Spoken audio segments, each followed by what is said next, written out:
quick couple of disclaimers before we get into the video. First of all, any homophobia or transphobia in the comments will be deleted. You can add to the conversation of this video, but you cannot just blatantly be homophobic. That will be deleted.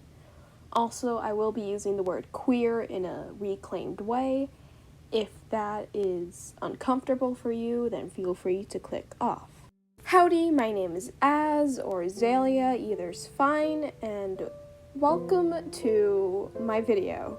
Now, you may or may not know, but I am a part of the LGBTQ+ community, and it's Pride Month, and one of my special interests is Ninjago, so I thought I'd combine the two and discuss Ninjago's queer representation.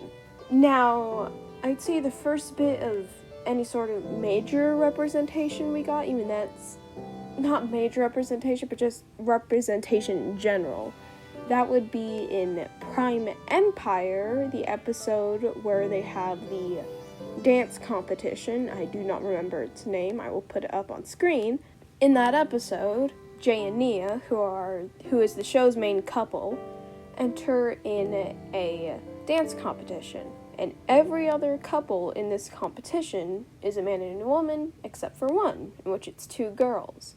Now, you could say that they're just entering in the dance competition as a platonic besties, gal pals duo, and I'm not even saying that everyone in the competition is a couple, but due to the fact that it is our main couple of the show is entered as a couple and everyone else, it does make it appear as if this pair of two women are lesbians or sapphic. If I remember correctly, it was confirmed that they were lesbians, but I don't have a source for that. I'm going to try and find one. If I have it, I'll put it up on screen. But just take my word, if I remember correctly, they were confirmed as lesbians, and that was our first little bit of representation. Then we fast forward to season 15 with Crystallized, and we get introduced to the character Sally. Now, Sally, she is confirmed queer. She has the Progress Pride flag on both her guitar and on her van.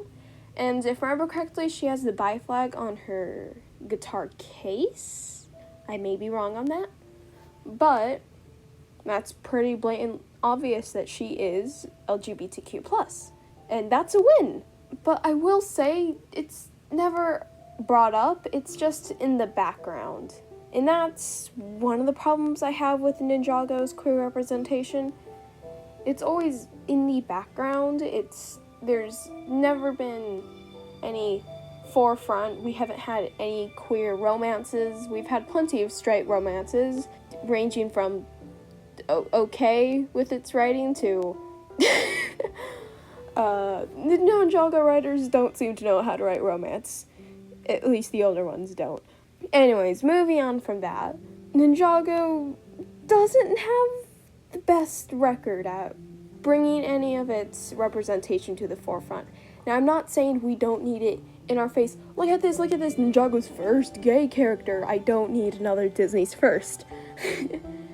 But it would be nicer to have the characters more open. I don't even think I noticed Sally had the Progress Pride flag until I went online and saw people pointing it out. And it didn't even cross my mind that the Prime Empire lesbians could be lesbians, because I just assumed everyone else in the dance competition except for Jay and Nia were just friends.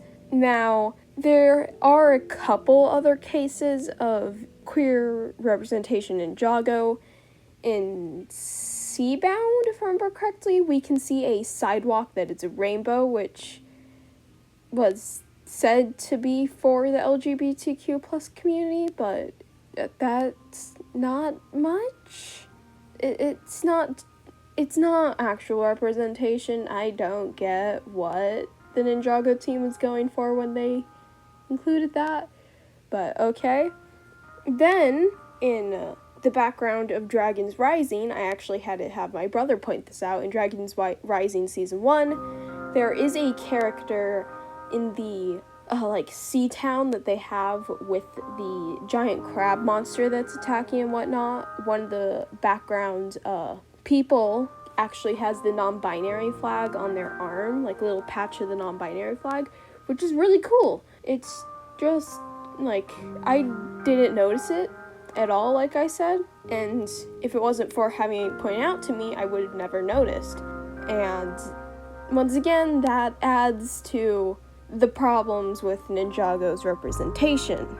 And then, our most recent, so in Dragon's Rising Season 2, Lloyd has a vision in which he witnesses a conversation between the Source Dragons.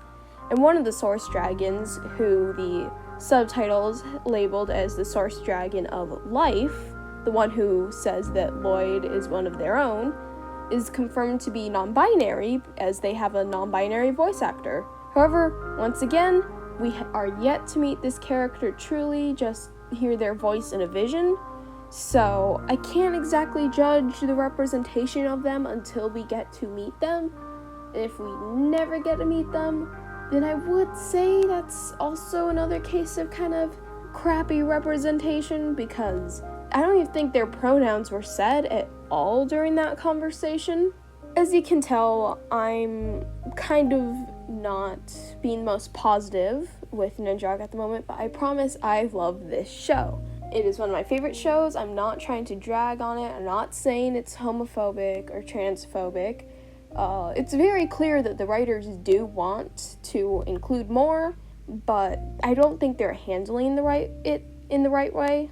And before we get to the big thing you're probably all wanting me to talk about, I'm gonna quick do a detour on coding. Now, a character being queer-coded doesn't mean they're canonically queer.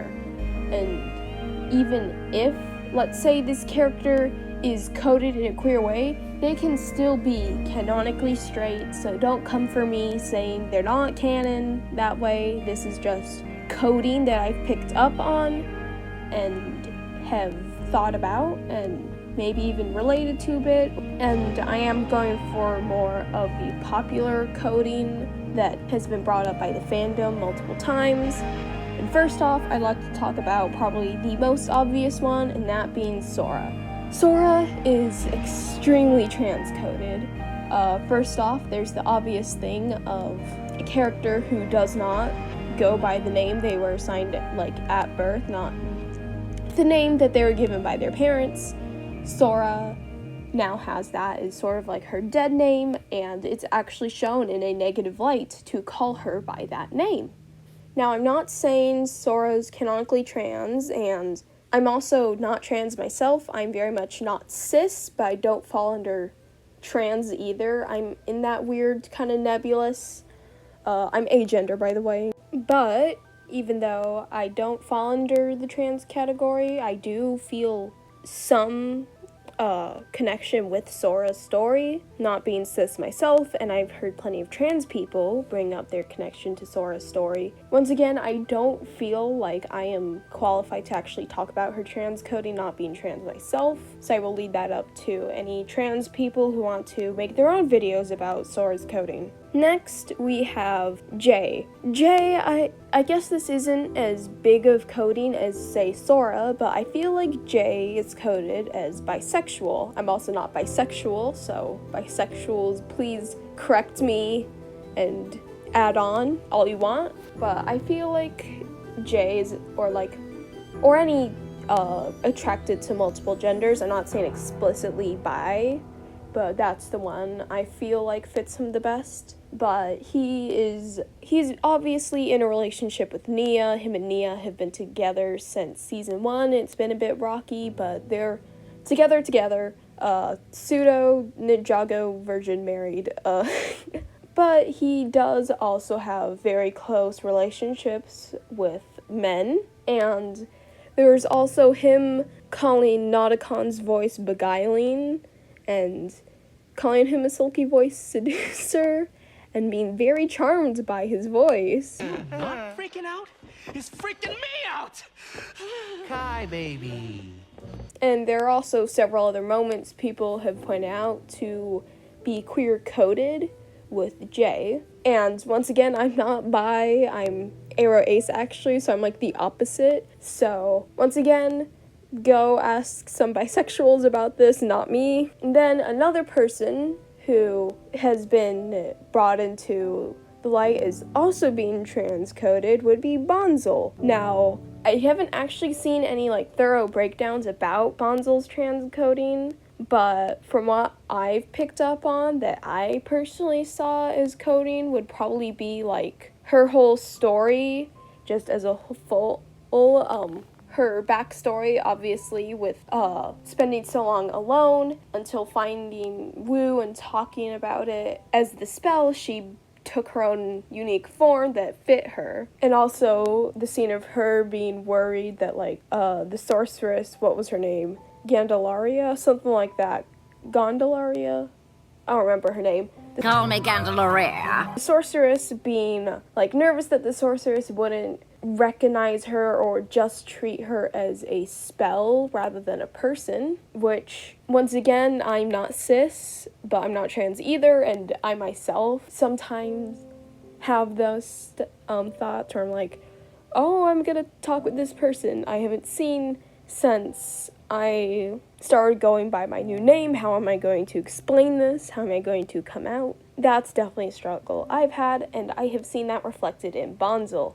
Now that the coding section is over, and once again, I would, if you want a more in-depth analysis about each of these characters' coding and other characters' coding, I'd say go bring that up with people of those identities. Anyways, on to our final section that you all were probably waiting for, Cole and Geo. Now, another case of coding would be Cole. The entire series, Cole has been the only ninja to not have a romantic love interest of a different gender. Some people are going to comment that he had the whole thing with Nia, but it's been confirmed that he was only flattered by Nia liking him rather than actually reciprocating any feelings, and him and Vanya aren't canon either. It is a-okay to ship them. You can like the ship all you want, but the writers have flat out said that in canon they are platonic and were written to be platonic, so don't come after me saying it's canon. And there was also episode 9. Jeez. I almost want to say 8.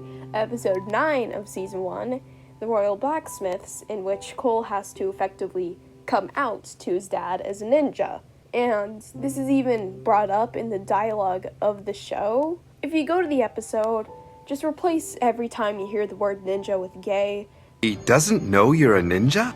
I told you, my dad can't find out I'm a ninja. He does feel like kid who hasn't come out yet. Like, if you've never had to, like, deal with having to hide being queer from parents, it's always, when all your queer friends come over, it's always, guys, okay, we can't talk about this, or this, or this, and don't mention this, and I use this name at home, so you gotta use that, and you gotta use these pronouns, and it's a whole hassle. And I would say that it does continue throughout the seasons. Like, there are moments that I feel like are queer-coded for Cole. That might be me just reading too much into it. And now we come to Dragon's Rising, and we are introduced to Geo, who him and Cole have, in these unknown amount of years between Crystallized and Dragon's Rising, formed a close bond, have essentially adopted these two kids together, plus bonzle is kind of like a teenager. I'd say bonzle feels like a teenager to me. These two kids and their, like, teenage daughter, and they're very close. They care a lot about each other. They want the other to succeed and feel comfortable, and they hold hands, and the thing makes little hearts, and Geo looks at a picture of Cole lovingly and thinks about Cole. If this is cishet, if this was Kai and Skylar, no one would bat an eye. Because this is Geo and Cole, this has brought up a lot of controversy. A lot of people have been complaining about how they've suddenly made Cole gay, or that Ninjago's becoming terrible because of it. But if they do make Cole and Geo a canon couple, I feel like that will be a step forward in Ninjago's writing in the representation department, because so far, as I've shown, a lot of the representation has not been the best. It's not bad, it's just a blink and you miss it, which at the stage we're at, we have like the Owl House, where we have the main character can say I'm bi to her mother, and she can date a girl, or like Paranormal Park, the main character can say he's trans, and Ninjago, we have the non-binary dragon we haven't met, and the Prime Empire lesbians, and Sally. And that's all I wanted to talk about. That is my feelings on Ninjago's representation, and I hope that they continue to improve and be more inclusive with their queer rep and characters as the show moves forward. Thanks for watching, and I'll see you later.